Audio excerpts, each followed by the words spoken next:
Hi, this is Privateer Station, and we're bringing you day 260 of Russian invasion into Ukraine. Today, focal point is still in Kherson. Russian troops are trying to cross the river to the left bank. Advantages and disadvantages of that bank and that move, and Ukraine military forces continue shelling all the crossings and attacking the retreating enemy. Summit G20 is also in the limelight. A number of killed mobilized troops in Ukraine also starts to cause problems on the Russian internal agenda. All that and more in today's show with Olexiy Arestovych, advisor to the Office of the President of Ukraine, Lieutenant Colonel, and Mark Feygin, Russian opposition politician. Enjoy.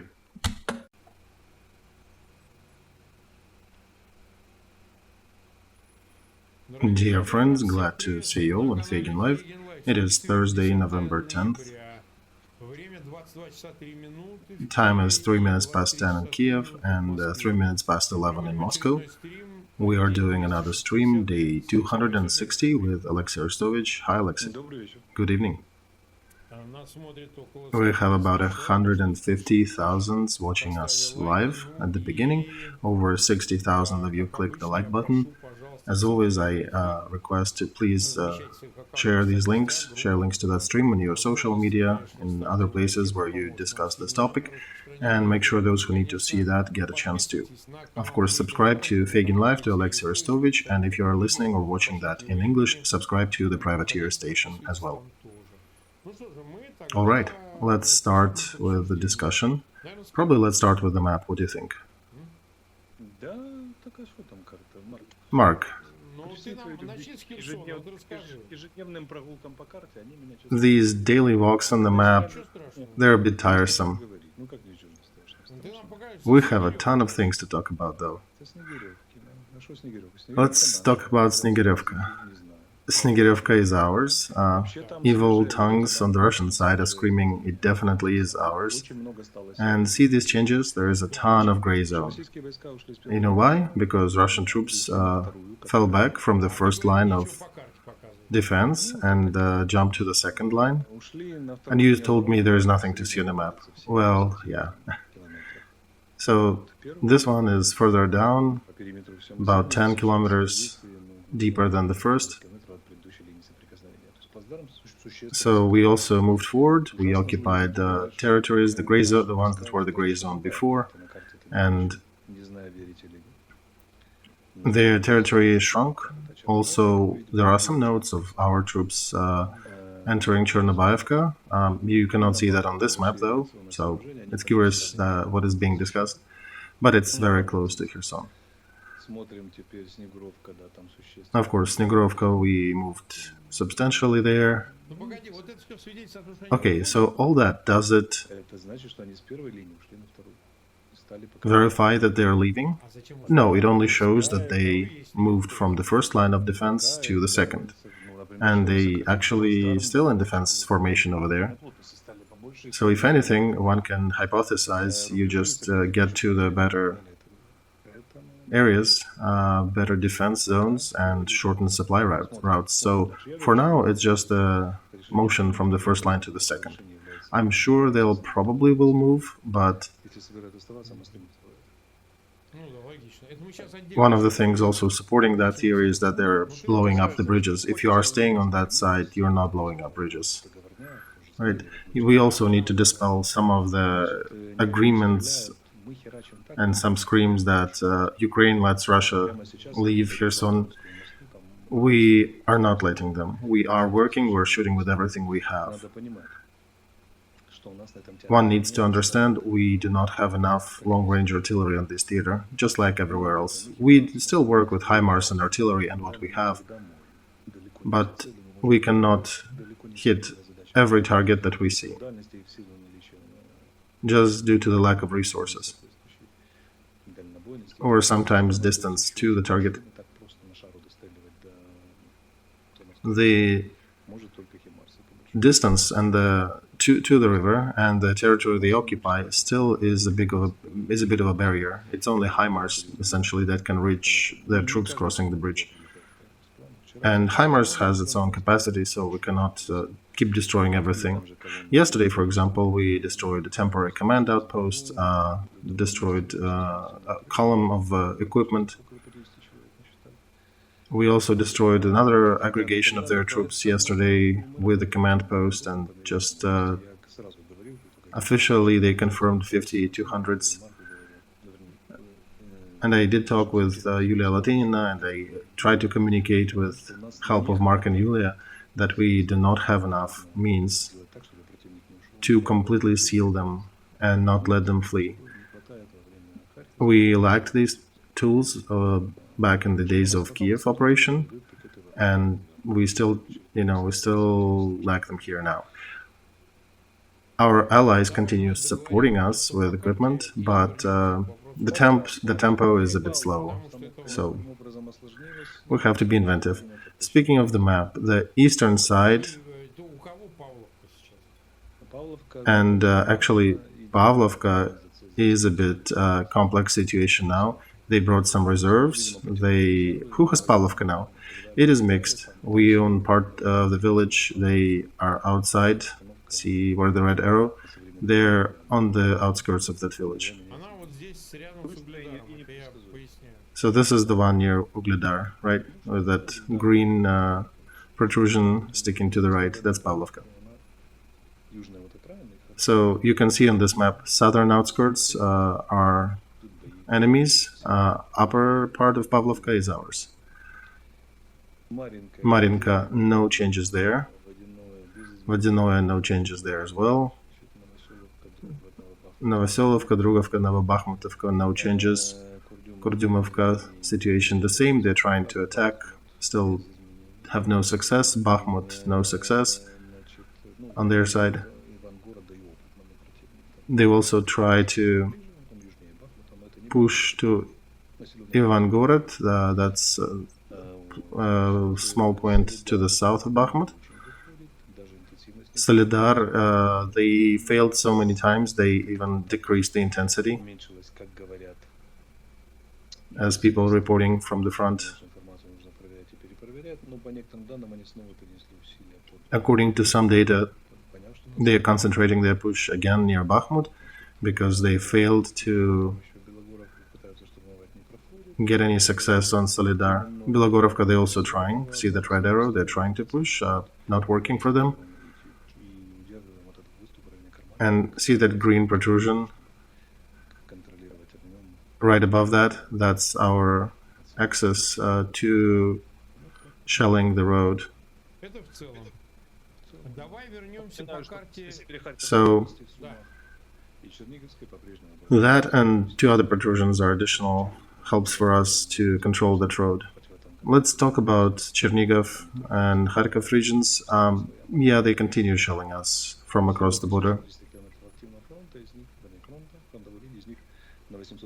Overall, we still have about 1,300 kilometers of active frontline, and about 800 kilometers of that are active, really active and hot. So over 560 miles, if you convert that.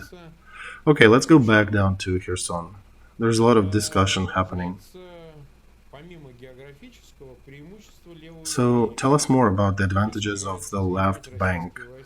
Besides obvious geographic closeness to their other forces, is it so attractive? Is that natural barrier so difficult to cross? Speaking of Don River,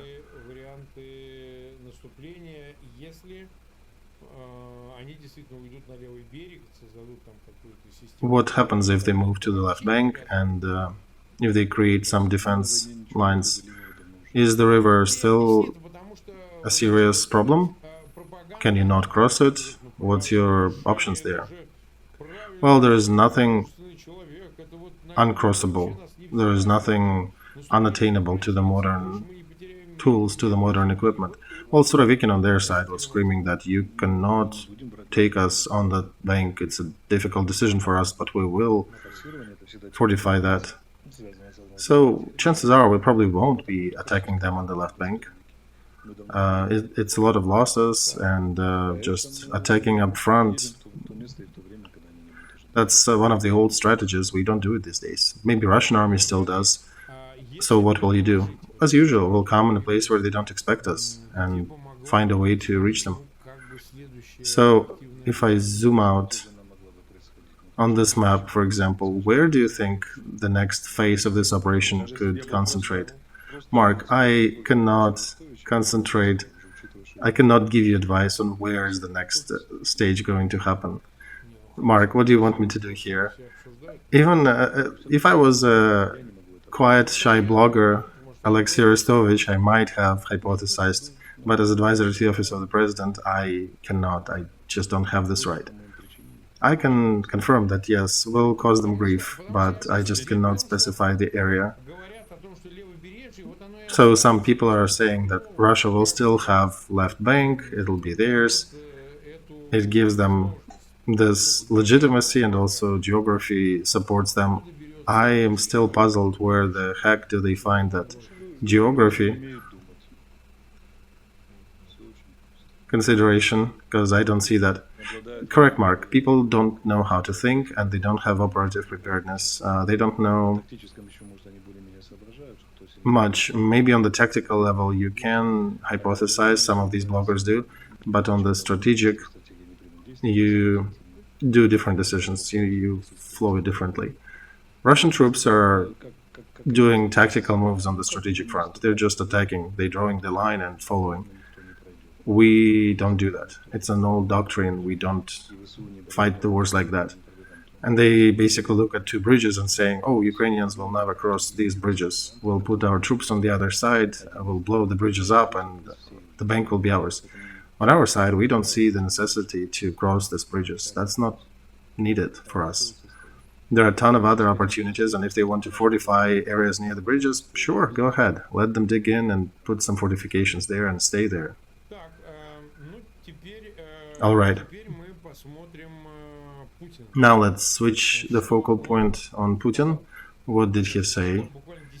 It's probably a 10-second recording. We're showing it to our viewers. Is that the one where he says, dear Ukrainian partners? Yes, that one, and where he says it's a gesture of goodwill. But let the viewers see that. 10 seconds is not too long. Maybe somebody had missed it.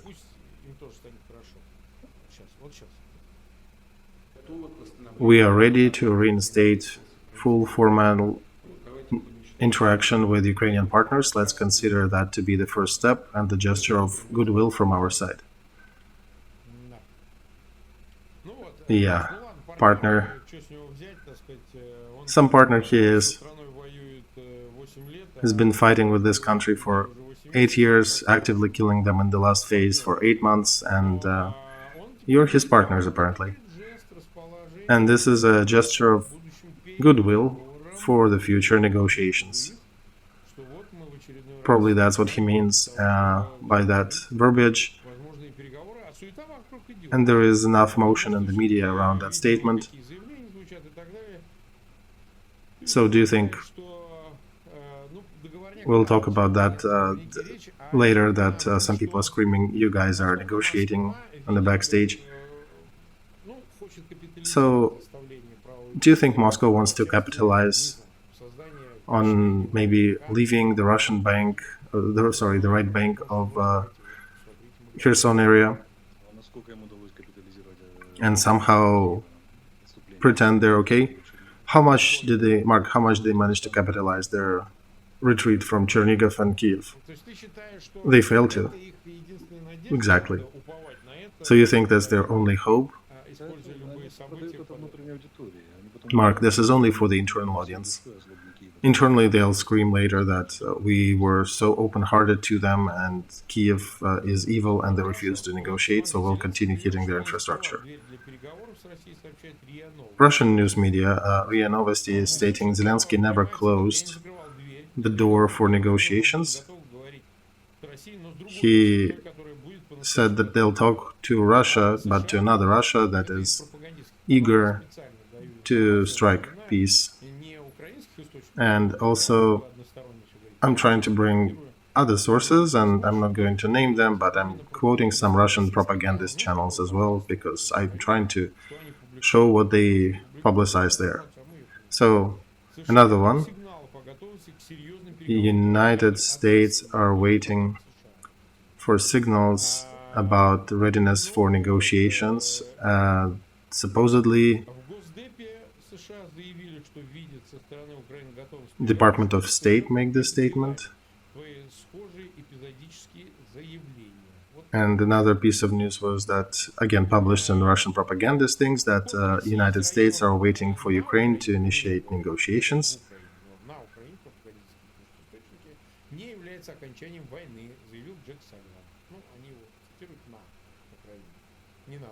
They're also quoting Jack Sullivan saying that withdrawal from some regions does not mean the end of the war.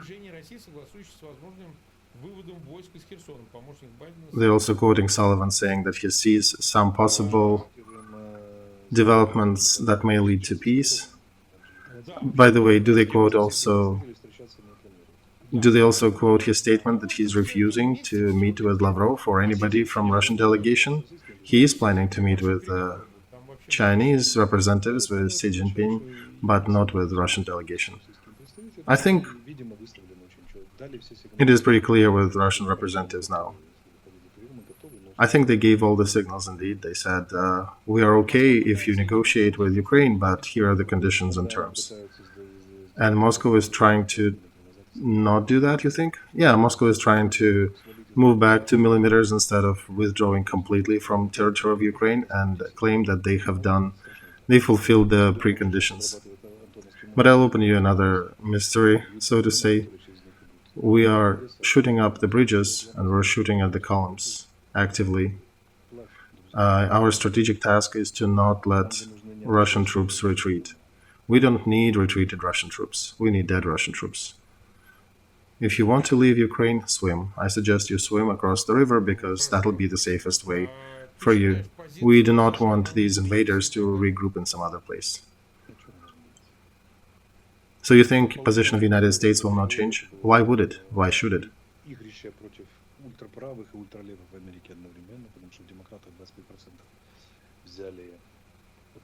Some of these statements that are flying out in the media, they're also for internal agenda, because there is also 25%, at least on the left, who are very, very far left, like followers of Bernie, and Bernie is the person who actually said Gulag was a pretty good thing. So, and also on the red side, they also got some of the extreme isolationists. And of course, media can point to those ultra-left and ultra-right groups and say America is for negotiations. And that's how they play it. And they point finger at them and say administration is supportive, parties are supportive, and let's wait for Putin to do something. And then Putin basically still does nothing. He walks a little bit back and says, I think I'm good, let's talk. In the meantime, United States and Europe continue supporting us with more equipment. We'll actually talk about equipment separately. There are a lot of interesting statements there. I want to tell our dear viewers that don't fret when you hear about negotiations. 90% of these statements are targeting internal audience of both countries.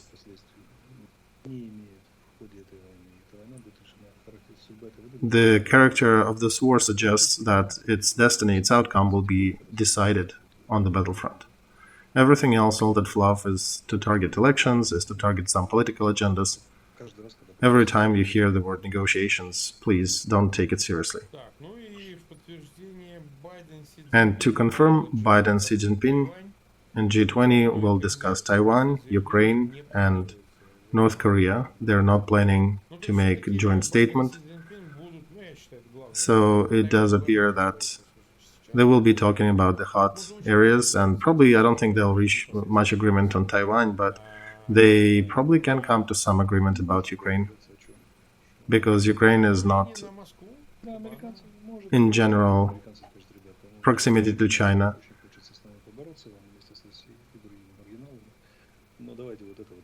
Perhaps they can strike an agreement that we can compete on other fronts, but let's support Ukraine.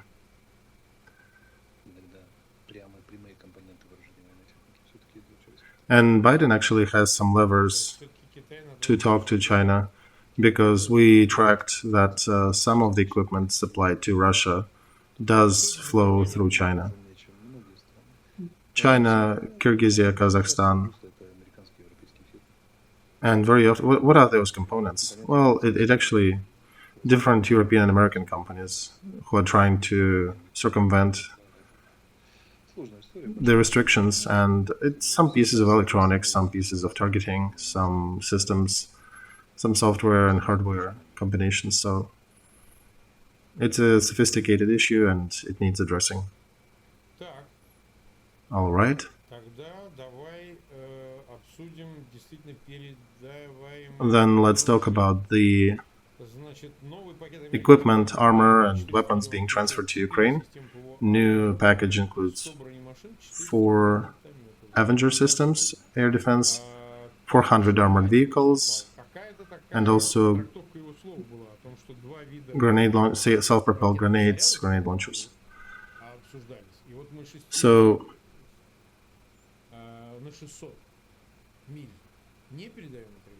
there was also discussion, I think Biden mentioned that, or one of his speakers, that they're not giving the long-range shells for HIMARS, not 600 ones, 600 miles, but the ones that are flying 160.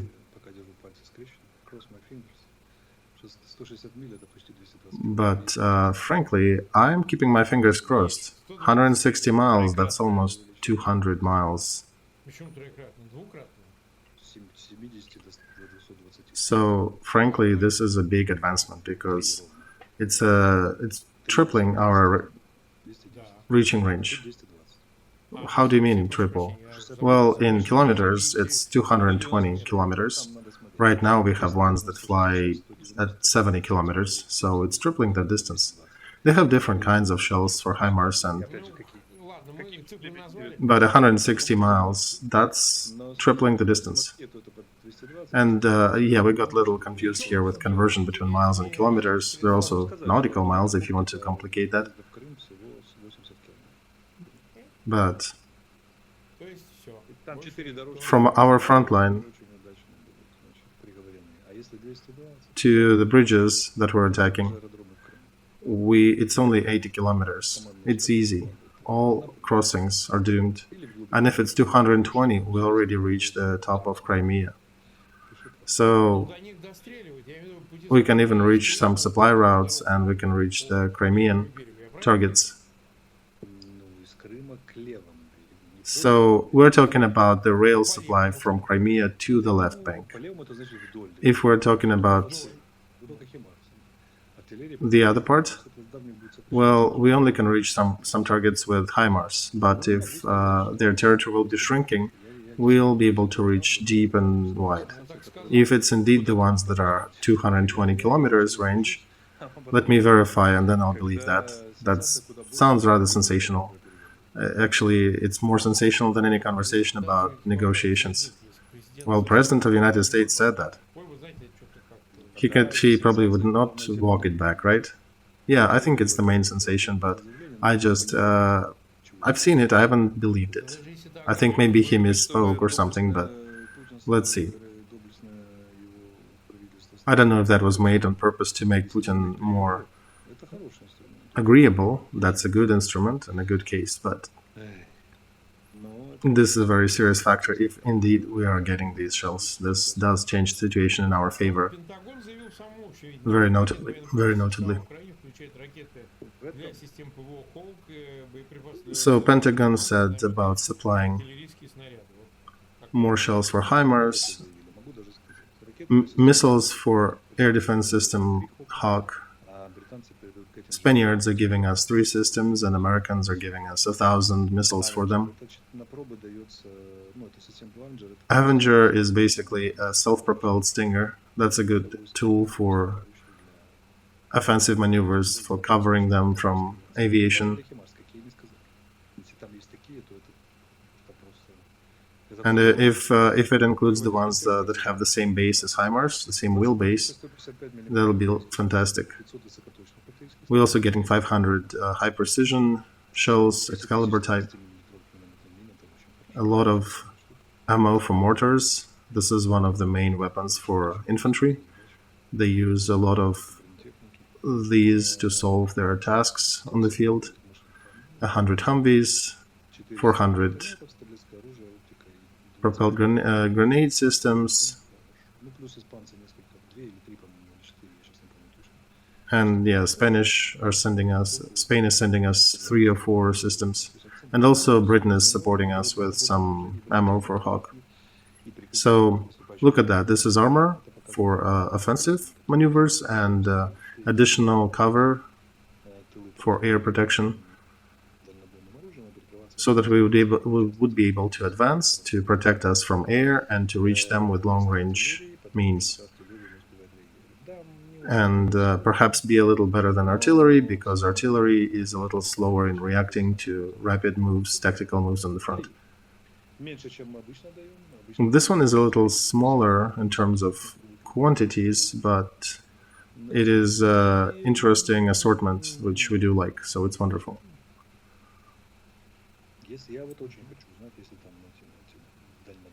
I am very curious. I'm very curious to see if they do have those long-range HIMARS missile. Because if they do, if they were supplied, we can start. I would almost be ready to go and make a dancing round here, because this would be a game changer on a lot of parts of that front. We'll see, because some evil tongues are saying Biden may have misspoken. Well, yeah, Mark, but Biden is old and he doesn't control what he say. That's an interesting position. Some people peddle at the same time. You know, if you play it further, he's old and he may just give these things. So, okay, let's discuss one more thing. They surface. They have more and more videos surfacing from the Ukrainian border,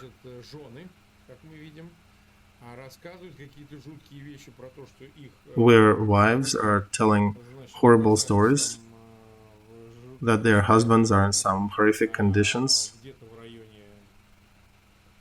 Somewhere in Kharkov direction, I guess Svatova and that area, that they are left there without officers, without supplies. And one of the videos, we're not showing everything, we cannot, there's a ton.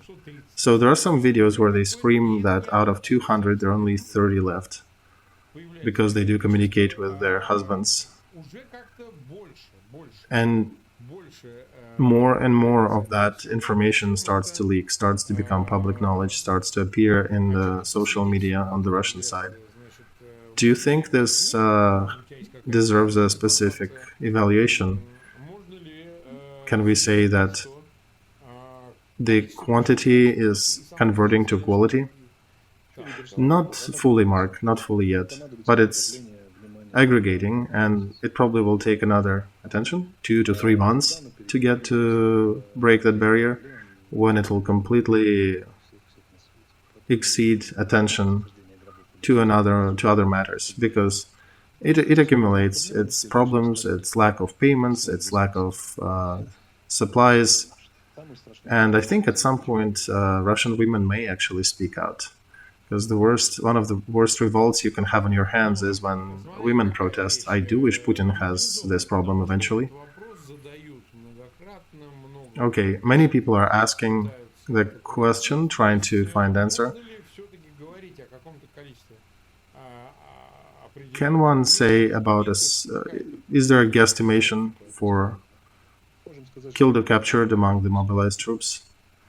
It's difficult to estimate, Mark. The last number I saw that I can use would probably be about 100 of them per day that are dying, about 100 people per day.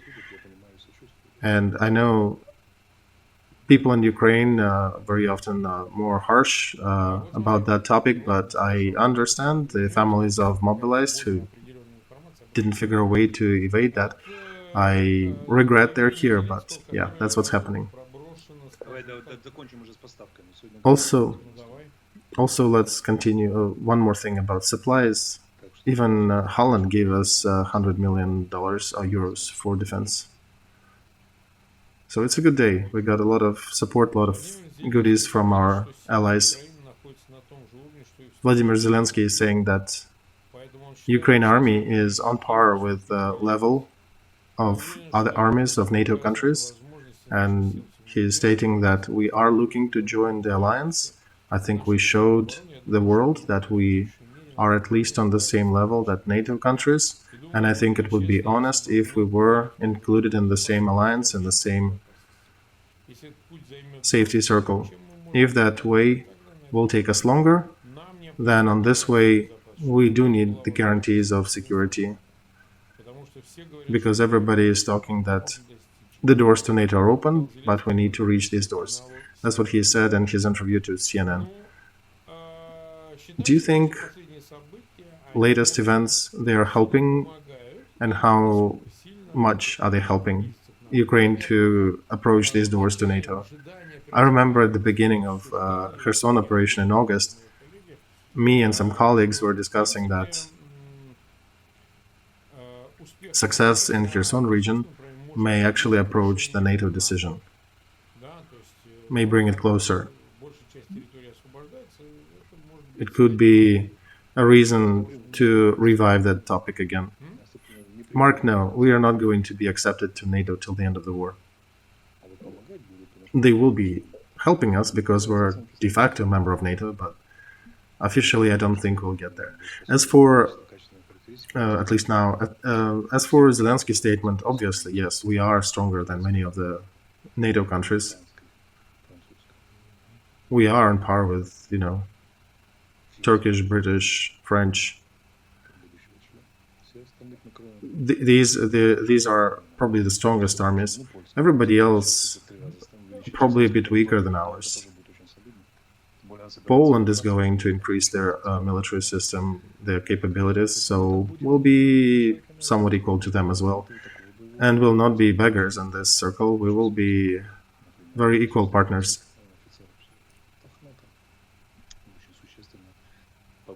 And presence of and training of our officers and presence of our officers with experience in NATO countries will actually provide experience back to NATO countries how to fight in certain conditions of modern war. We have that unique experience here. So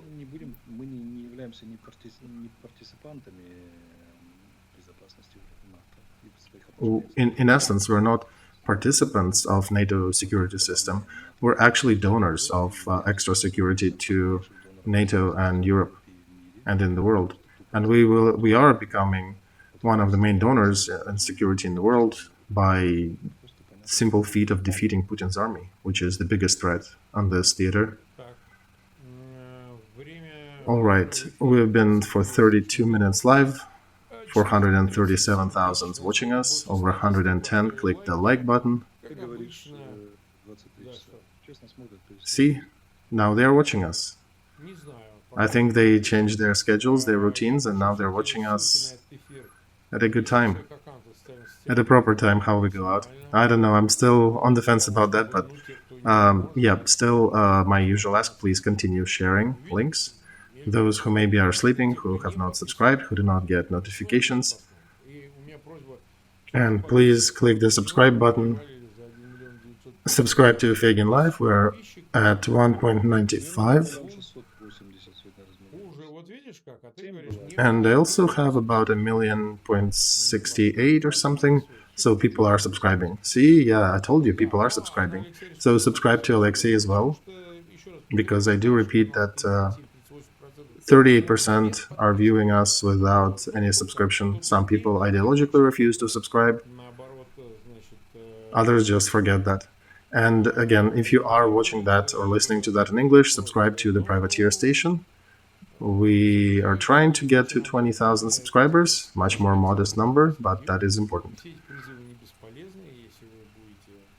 That is important to change the opinion on this war in the English-speaking world, especially among those who are relying on certain niche resources or TV or some standard mainstream media.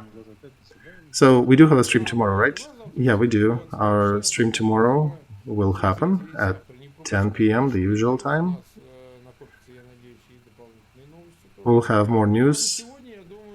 And for today, at 34 minutes, we'll conclude and give Olexiy some respite. And we'll pick it up tomorrow again.